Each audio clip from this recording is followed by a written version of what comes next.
제1부 파국 소금의 맛을 잃다. 제1장 광장의 비명, 십자가를 흉기로 쓴 선동의 밤. 2026년 1월에 서울은 유난히 시리고 날카로운 바람이 도심의 고층 빌딩 사이를 칼날처럼 훑고 지나갔다.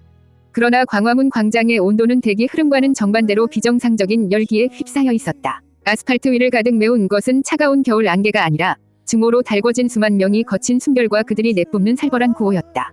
광장 북단, 임시로 설치된 거대한 무대 위에는 높이 5m가 넘는 대형 십자가가 세워져 있었다.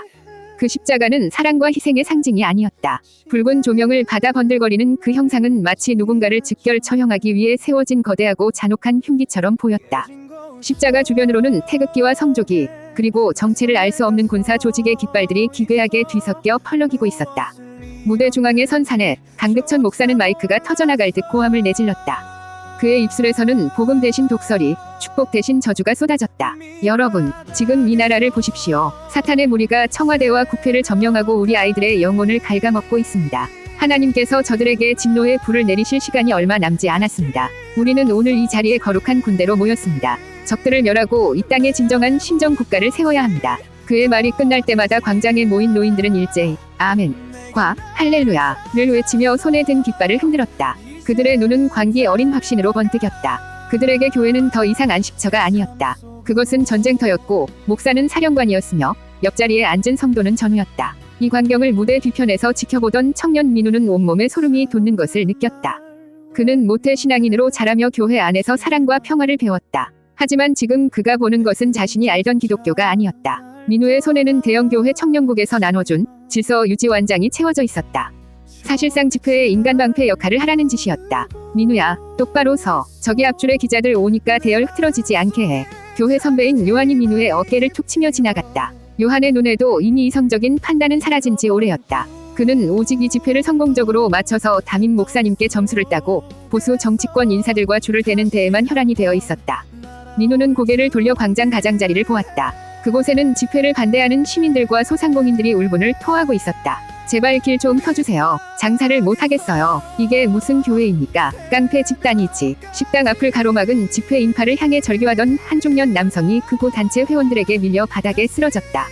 그 광경을 본 무대 위에 목사는 오히려 비웃음을 섞어 외쳤다. 보십시오. 저기 우리를 방해하는 자들이 바로 빨갱이의 앞잡이들입니다. 사탄을 물리칩시다. 그 순간 광장은 거대한 폭력의 도가니로 변했다. 십자가를 손에 든 신자들이 쓰러진 남성을 향해 욕설을 퍼붓고 발길질을 했다. 민우는 달려가 말리고 싶었지만 주위에 전우들이 그를 붙잡았다. 가만히 있어. 저건 거룩한 분노야. 네가 끼어들 자리가 아니야. 민우는 문득 전광판에 비친 자신의 모습을 보았다. 붉은 십자가 아래에서 증오를 묵인하고 있는 자신의 얼굴이 낯설고 흉측했다. 같은 시간 대형 교회의 호화로운 집무실에서는 세습을 확정 지은 원로 목사들이 고급 양주를 기울이며 광장의 인원수를 보고받고 있었다.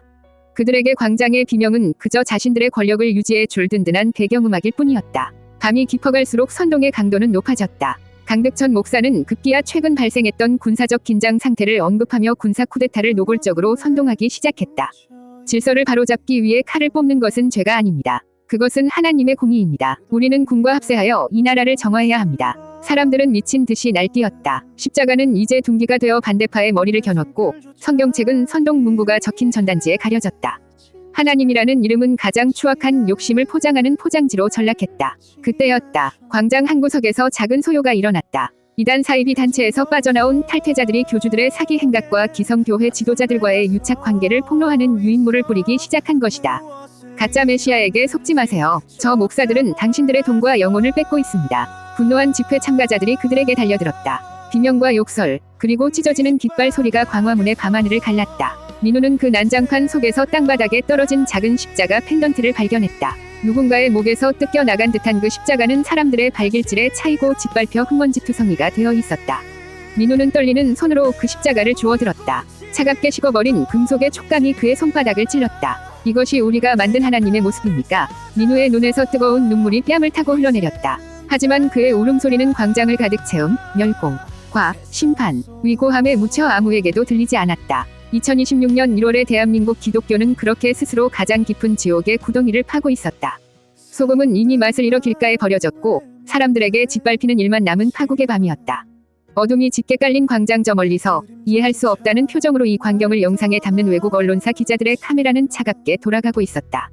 그들에게 비친 한국의 기독교는 종교가 아니라 광기에 사로잡힌 기괴한 정치 집단 그 이상도 이하도 아니었다. 폭풍전야의 정적이 잠시 흐르는 듯했으나 이내 더 큰 비명과 함께 광장은 다시 요동치기 시작했다. 이것이 2026년 대각성 운동이 일어나기 전 한국 교회가 맞이한 가장 처참하고 부끄러운 첫 번째 기록이었다.